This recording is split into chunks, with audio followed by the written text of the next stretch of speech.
Document आपने लगा दिए हैं, इन सभी को डॉक्यूमेंटों के साथ आपको बैंक जाकर उन्हें जब बैंक में जमा कर देना है। यहाँ बैंक कर्मचारी आपकी लोन रिक्वेस्ट नाबार्ड बैंक यानी राष्ट्रीय कृषि एवं ग्रामीण विकास बैंक को भेज दिया जाएगा। अब यहाँ पे क्या है कि आप अगर बैंक में जाते हैं तो ठीक है, अगर आप डायरेक्ट वहाँ जा रहे हैं जो राष्ट्रीय कृषि एवं ग्रामीण विकास बैंक है, अगर आप सीधे वहाँ जाते हैं, और अच्छा है कि आप सीधे वहाँ जाएं, आप अपने उसको मिलें जो वीडियो है और उसके माध्यम से आपके वहाँ कोई उसका प्रतिनिधि होगा तो वो, या फिर जो ये पशुपालन विभाग वाले हैं वो भी आपके इसमें मदद कर देंगे। उससे क्या होगा कि जो बैंक में जाके बैंक एप्लीकेशन को वहाँ भेजे, इससे अच्छा ये होगा कि जो राष्ट्रीय कृषि एवं ग्रामीण विकास बैंक है वो अप्रूव करके जो बैंक आप कहें उस बैंक को भेजेगा तो आपका काम आसान हो जाएगा। नहीं तो क्या होगा कि बैंक फिर दोबारा वहां भेजेगा, फिर वो कई सवाल आपसे पूछेंगे, तो आपका जो मामला है एक वो हो जाएगा, थोड़ा सा टेढ़ा हो जाएगा, क्योंकि बैंक का तो अपना बिजनेस है, बैंक को तो लोन देना ही देना है, ये आप दिमाग में रखो। परंतु सब्सिडी जो आपको देनी है, सब्सिडी वाला पार्ट है वो देगा राष्ट्रीय कृषि ग्रामीण बैंक जो है, और वो सब्सिडी लेने के लिए आपको ज़्यादा दिक्कतें आ सकती हैं। तो उसके लिए आपको पहले आप वहाँ बात कर लो, वहाँ से बैंक की तरफ एप्लीकेशन फॉरवर्ड कराओ तो अच्छा रहेगा। परंतु अगर आपने बैंक में दिया तो बैंक भी क्या करेगा कि उसी विकास जो बैंक है उसको भेज देगा।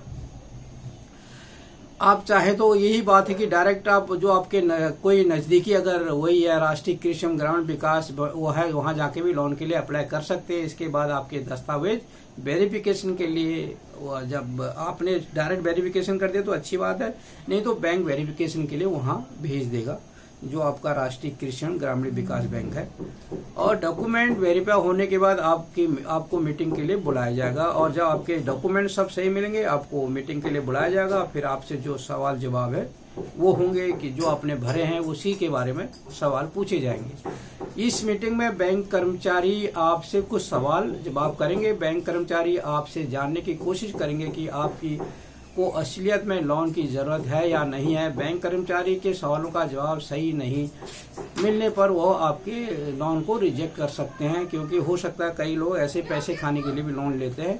तो उन चीज़ों को जानने के लिए बैंक आपसे सवाल करेगा। अगर वो सवालों के जवाब से संतुष्ट हो जाएंगे तो आपका लोन सैंक्शन हो जाएगा, अगर नहीं होगा तो आपका रिजेक्ट हो जाएगा एप्लीकेशन।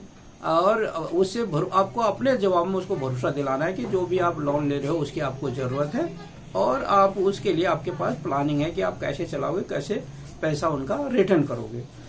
वर्तमान समय में केंद्र सरकार द्वारा डेयरी उद्यमिता विकास योजना जो मैंने बताई थी, डेयरी उद्यमिता विकास योजना विशेष भारत सरकार ने चलाई है, जिसके द्वारा भारत में दूध उत्पादन को बढ़ावा देना है। ऐसे में अगर आप इस योजना के तहत डेयरी फार्म लोन के लिए आवेदन करते हैं तो आपके लोन अप्रूव होने की संभावनाएं ज़्यादा है, क्योंकि ये योजना चल रही है, सब भारत सरकार की योजना है, डेयरी उद्योग को बढ़ावा देना है, दूध के उत्पादन को बढ़ाना है। तो इसमें क्या हो सकता है कि ज़्यादा चांस है कि आपका डेयरी लोन जल्दी सैंक्शन हो जाए। अब इसमें क्या है, कुछ सवाल है, जैसे कि डेयरी लोन में कितनी सब्सिडी मिलती है। जैसे मैंने बात की थी कि 25 से 33% सब्सिडी मिलती है, और 35% तक की सब्सिडी है अलग अलग, उसमें स्टेट गवर्नमेंट भी ऐड कर देती है, और अपने अपनी सुविधाएं हैं। कुछ स्टेट गवर्नमेंट ऐसी हैं उन्होंने पशु कृषि क्रेडिट कार्ड भी बनाया है ताकि आसानी हो किसान को, परंतु स्टेट के ऊपर है ये तो मैं जो पॉलिसी बता रहा हूँ ये सेंट्रल गवर्नमेंट की बता रहा हूँ। तो इसमें क्या, जैसे हमने पहले ही बताया कि केंद्र सरकार देश में दूध उत्पादन को बढ़ावा देने के लिए डेयरी उद्यमिता विकास योजना यानी वो जो चला रखा है उसने, अगर आप इस योजना के तहत आवेदन करते हैं तो आपका जो कुल खर्चा होगा उसमें आपको 25 से 33% सब्सिडी मिलेगी। और ये जो जनरल कैटेगरी है उसका 25% है, जो रिजर्व कैटेगरी है उसमें 33% है। और अगर एक मोटा खर्चा कितना आता है डेयरी में, वो डिपेंड करता है कि आप कितने पशु सवाल है। तो अगर आप दूध देने वाले 10 पशुओं की डेयरी खोलते हैं तो इस प्रोजेक्ट में करीब 7 लाख रुपए की लागत आती है। अगर आप केंद्र सरकार द्वारा चलाई जा रही डेयरी उद्यमिता विकास का लाभ लेते हैं तो आपको इसमें क्या मिलेगा, 1,75,000 की सब्सिडी मिल जाएगी। तो अगर आप 10 पशुओं से स्टार्ट करते हैं डेयरी, अब इसके लिए आपके पास करीब 2.5 एकड़ जमीन होनी चाहिए जो दिखानी है। बाकी जो शर्तें हैं वो आपको पूरी करनी है। अगर आप सारी कर सकते हो तो आपको 2.25 लाख रुपए की इसमें सब्सिडी मिल जाएगी 7 लाख के लोन पे। लोन के लिए अगर अब सबसे बड़ा सवाल जो है कि इसमें आपको कोई गारंटी की जरूरत तो नहीं है, सिक्योरिटी डिपॉजिट की जरूरत तो नहीं है, वो बहुत बड़ा अहम सवाल है। तो इसके लिए क्या है, लगभग सभी बैंक लोन देते समय अपने लोन की सुरक्षा के लिए आवेदनकर्ता से कुछ ना कुछ गिरवी जरूर रखवाते हैं। इससे सिक्योरिटी डिपॉजिट कहा जाता है, जिसके लिए आपसे जमीन के कागजात या घर के कागजात मांगे जाएंगे जिसकी कीमत आपके लोन से ज्यादा हो। आपको ऐसे डॉक्यूमेंट मांगे जाएंगे जिससे ज्यादा हो।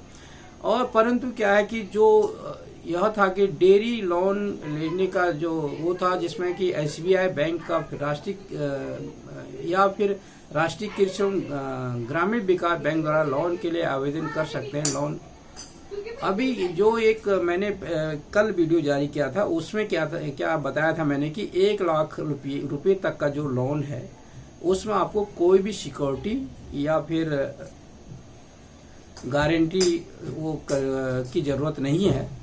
और उससे ज़्यादा का लोन लेते हो तो उसकी ज़रूरत पड़ती है। उसके लिए आपको अपने जो मकान है या ज़मीन है उसके कागजात जमा करने पड़ते हैं।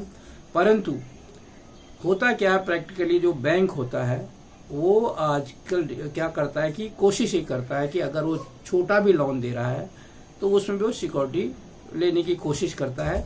तो ये आपको वो करना है कि आप सिक्योरिटी कैसे डिपॉजिट करते हैं। अगर कोई बैंक का कस्टमर हो जिसका वहाँ पर डिपॉजिट हो और जिसका बिजनेस भी हो अच्छा खासा, वो भी सिक्योरिटी दे सकता है। ये बैंक के ऊपर डिपेंड करता है। तो ये था आज मैंने जो डेयरी फार्म के बारे में, और इसमें महत्वपूर्ण बातें जो मैंने बताई कि आपको जो ध्यान देना है, पशु की नस्ल कम से कम 2 पशु से आप स्टार्ट करो, वो क्लियर है।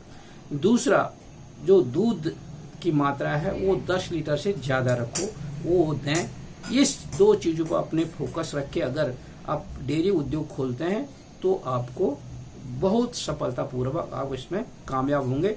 और सबसे आसान जो स्वरोजगार है, अगर आप पशुपालन करते हैं, कोई भी काम करते हैं, आसान और जल्दी से स्टार्ट होने वाला केवल यही है डेयरी फार्म। और आप अगर ज़्यादा नहीं कर सकते तो 2 से शुरू करें, या पहले एक को ले आए जो 10-12 लीटर दूध देती है। एक बार ऐसी भैंस पहले रख लें, उसके बाद कुछ महीनों के बाद दूसरी भैंस लाएं और इस दौरान अपने लोन के लिए प्रोसेस करें और आपको लोन भी मिल जाएगा, आपका कारोबार भी चल जाएगा, आप सक्सेस भी हो जाएंगे। इसी के साथ मैं ये सारे वीडियो में आप इस चैनल को सब्सक्राइब करें। ये मैं उत्तराखंड संसार यूट्यूब चैनल पे डाल रहा हूँ, उसको आप और कई तरह की जानकारियाँ उस चैनल पर आपको उपलब्ध होंगी। आप उसको सब्सक्राइब करें ताकि आपके पास जो भी वीडियो डालूँ उसकी इन्फॉर्मेशन आती रहे और ये जो जानकारियाँ मैं प्रोवाइड कराऊँ इसका फ़ायदा हमारे समाज को मिलता रहे। इसी के साथ जय हिंद, जय उत्तराखंड।